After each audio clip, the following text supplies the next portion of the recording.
नमस्कार, सरस्वती सागा में आपका स्वागत है।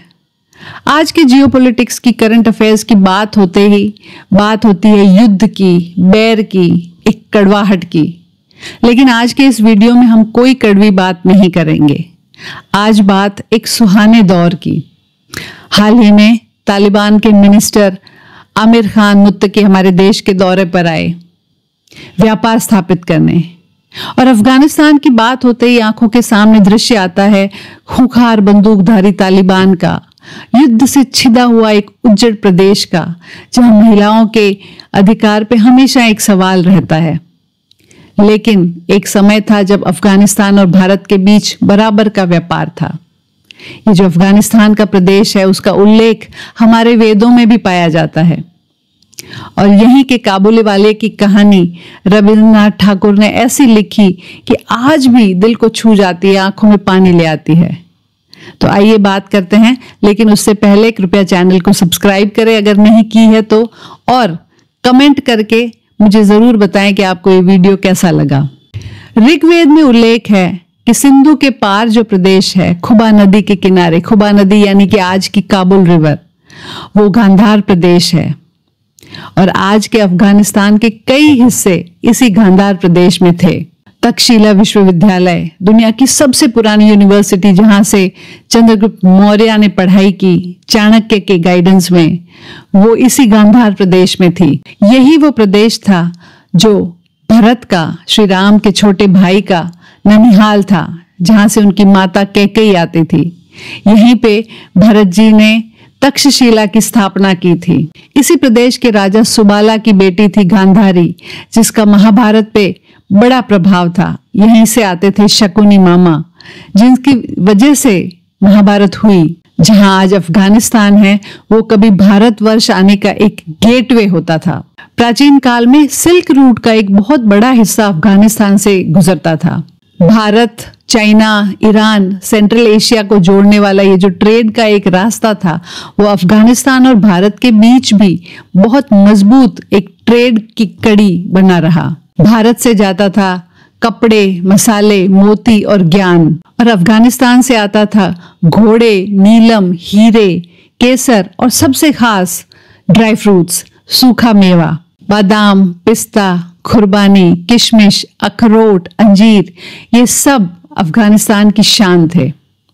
और आज भी आप जब भी दिवाली का ड्राई फ्रूट का बॉक्स खोलते होंगे तो उसमें कहीं ना कहीं कांधार की खुशबू जरूर मिलेगी। एक बहुत मजबूत व्यापार की सांठगांठ दोनों देशों के बीच थी। व्यापार के साथ साथ धर्म और कला का भी आदान प्रदान दोनों प्रदेशों के बीच हुआ। भारत से बौद्ध धर्म अफगानिस्तान गया और उस प्रदेश में अलेक्जेंडर की ग्रीक सेना काफी समय तक रही। तो दोनों के बीच कला का आदान प्रदान हुआ और जन्म लिया गांधार स्कूल ऑफ आर्ट ने। इसी गांधार आर्ट के तहत ग्रीक आर्टिस्ट ने बौद्ध लोगों से सुन सुनकर पहली बार गौतम बुद्ध की मूर्तियां बनाई।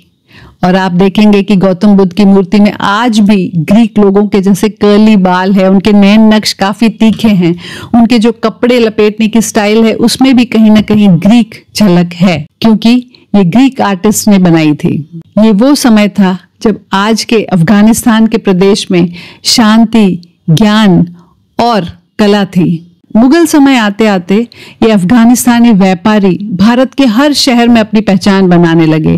दिल्ली, कानपुर, कलकत्ता, लखनऊ, हर जगह इनकी दुकानें होती थी, इनके बड़े बड़े गोडाउन्स होते थे। वो बेचते थे घोड़े, सूखे मेवे और अत्तर। ब्रिटिश समय आते आते कलकत्ता एक बहुत बड़ा ट्रेड सेंटर के रूप में उभरा, और इसीलिए जो अफगानों की वहां पे संख्या थी वो बढ़ती चली गई। ब्रिटिश काल में जो अफगान घोड़े लाते थे, सेंट्रल एशिया से जितने अच्छी नस्लों वाले घोड़े भारत आते थे, वो ये अफगान ही लेकर आते थे।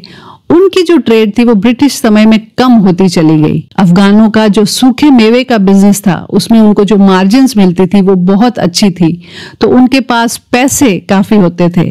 तब एक नया व्यापार इन अफगानों ने शुरू किया, उधार देने का।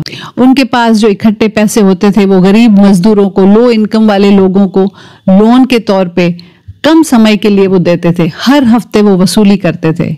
और इसका एक बहुत बड़ा फीचर था उनका पठानी ब्याज, पठानी सूद, जिसकी चर्चा हम आज तक सुनते हैं। वो जो ब्याज लेते थे पठानी सूद के नाम से जो मशहूर था, वो बहुत हाई था। 7 से 8% वो उस समय में लेते थे, जो आज के समय के कॉन्टेक्स्ट में देखा जाए तो करीब 120% सालाना आता है। लेकिन अपनी जबान के पक्के थे, कोई डॉक्यूमेंट्स वो करते नहीं थे।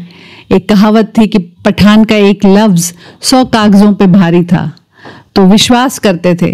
लेकिन अगर किसी ने उनसे चालाकी की या धोखाधड़ी करने की कोशिश की तो फिर मार पिटाई पर भी इजीली ये लोग आ जाते थे। वेल बिल्ट होते थे, फिजिकली स्ट्रांग होते थे। तो ये भी दहशत जो उनसे एक पैसे लेते थे उन लोगों में हमेशा रहती थी अफगानों को लेकर। इन्हीं अफगानों को लेकर रविंद्रनाथ टैगोर ने एक सुंदर सी स्टोरी लिखी है जो आज तक हमें याद है, हमारे मन में बसी हुई है। कलकत्ता में इन अफगानों को काबुली वाला कहकर बुलाया जाता था क्योंकि ये काबुल से आते थे। ऐसा ही एक काबुली वाला जिसका नाम था रहमत, उसकी और एक छोटी सी बच्ची मिनी की एक कहानी है। वो मिनी बच्ची, वो तुम किताब पढ़ता है? हाँ, इतना किताब पढ़ती हूँ। ओह माशाल्लाह, लुइशी बच्चा, लुइशी। तुम जानते हैं इसमें क्या लिखा है? वो हम कैसे जानेगा, वो हम अनपढ़ आदमी है। वो रोज उसके पास आता था, उसको सूखा मेवा देता था और पैसे नहीं लेता था। मिनी की माँ मिनी को डरा कर रखती थी कि इनके झोले में ये बच्चों को उठाकर लेकर जाते हैं, लेकिन उसके बावजूद मिनी और काबुली वाले के बीच एक अनोखा सा रिश्ता बन जाता है। मेरा राजा दूल्हा सोले घोड़े की बग्गी में बैठ के आएगा। बोले कुर्बान, वो तुमको बग्गी में बिठाएगा और मेरा बच्चा को ससुराल ले जाएगा। ससुराल क्या? वो ससुर का घर को हम ससुराल बोलता है। रहमत उसको हमेशा पूछता है कि तुम ससुराल कब जाओगी। रहमत एक ब्याज के मामले में किसी को चाकू मारकर जेल चला जाता है और जब जेल से वो वापस आता है तो मिनी की शादी हो रही होती है। मिनी के पिताजी उसको अंदर आने नहीं देते। उसको हम देख सकते हैं वापस से? आज तो उसे देखना नामुमकिन है खान, आज वो बाहर नहीं आ सकती। तब वो अपनी जेब से एक कागज निकालता है जिस पर छोटे छोटे 2 राख के पंजे लगे हुए होते हैं जो उसकी बेटी के होते हैं। देखो बाबू से, ये मेरा अमीना बच्चे का छोटा छोटा हाथ का चाप है। वो हम इस कागज को जान से भी ज्यादा प्यार करती है। एक रोज तुम्हारा घर के सामने हम मिनी बच्चे को देखे, वो हमको ऐसा मालूम होगी खुदावंद हमको अपने बच्चे से मिला दिए। तब पता चलता है कि उसकी भी काबुल में एक बेटी थी जो बिल्कुल मिनी के बराबर की थी और इसीलिए वो मिनी के पास आता था, अपनी बेटी की छवि मिनी में देखता था। ये देखकर मिनी के पिताजी मिनी को बुलाते हैं जो दुल्हन बनी हुई है और उसे देखकर काबुली वाले के आंख में आंसू आ जाते हैं।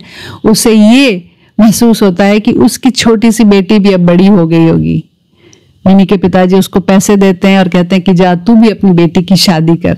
एक बहुत ही मार्मिक भावना वाली एक कहानी है, दिल को छूने वाली कहानी। उस समय की कहानी है जब इंसान पे भरोसा कर सकता था, जो आज शायद नहीं है। वो समय ही चला गया।